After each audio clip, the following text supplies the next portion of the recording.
Memang saya punya standar pakai kitab-kitab kados hikam. Saya ini merasa hidup di dunia itu sendiri. Sampai tak warai lah Allah kalau kotar.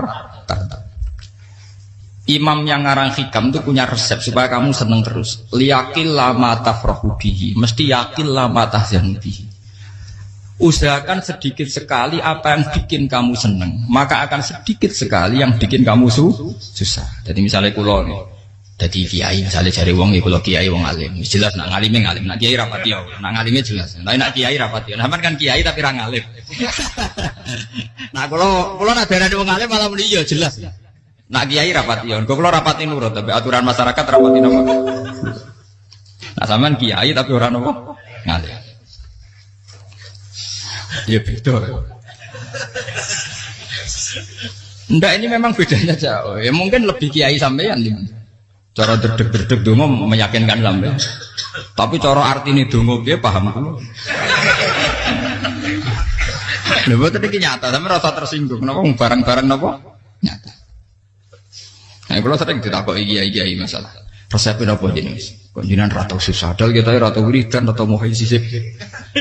Resepnya ilmu itu gini kata hikam.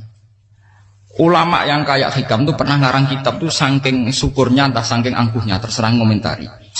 Kamu harus yakin bahwa di sisa hidup Anda itu tidak akan maksiat lagi. Sehingga kalau kamu ditegur maksiat, anggap saja akhiru maksiatin kudirat alika. Anggap itu yang Siapa yang menganggap mukhal bahwa dia tidak akan dosa sampai mati, berarti menganggap Tuhan itu lemah. Karena cara berpikir kita kan bayangkan hidup itu 40 tahun lagi. Misalnya saya sekarang buat 40, bayang urip kadang 4 tahun meneh. Sampean misalnya umur selawe, bayang selawe tahun meneh. Sehingga menganggap dalam durasi selawe tahun kok orang maksiat kan mukhal. Apalagi sampai sudah tahu maksiat itu bakat tempah. Ya maksiat ya kelas-kelasan, nak bikin pacaran. Nak wong iso omah yo nakal, nak sing setengah soleh ya berbau proposal ya sesuai kontaknya dhewe. Itu kan urusan masing-masing. Ya itu kan urusan masing.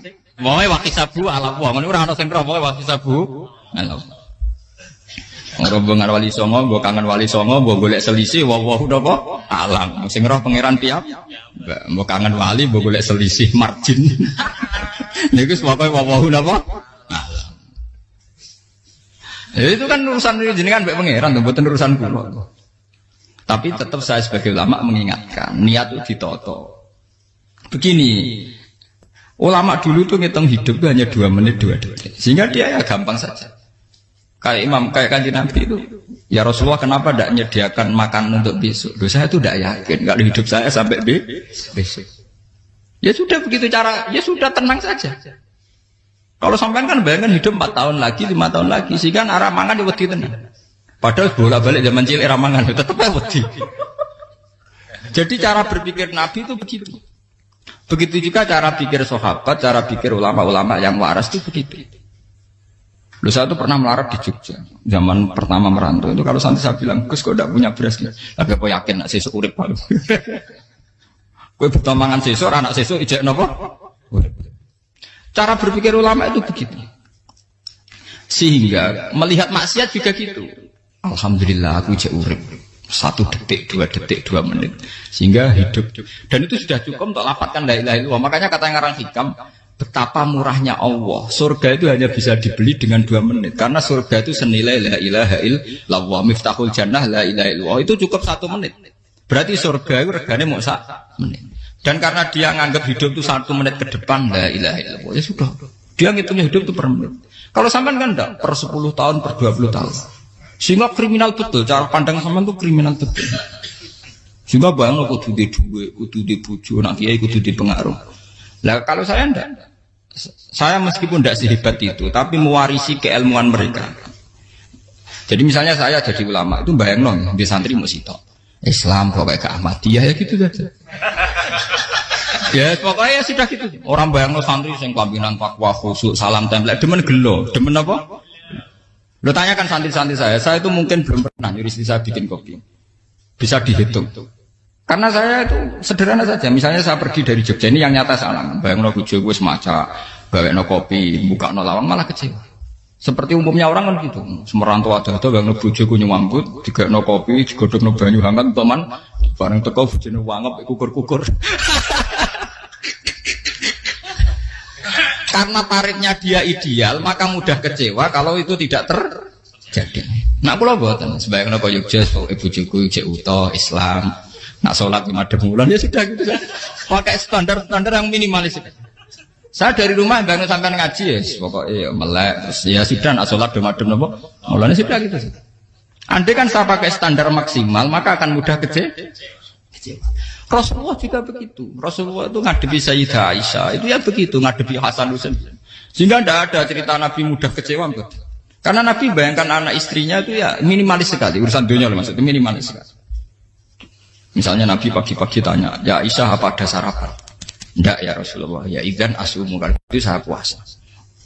Kalau sampean usul-usul orang juga no kopi wong wedok opo, itu kan repot. Muni-muni itibak sunnah Rasul tapi tidak pernah sampai mendekati sunnah nopo Rasul.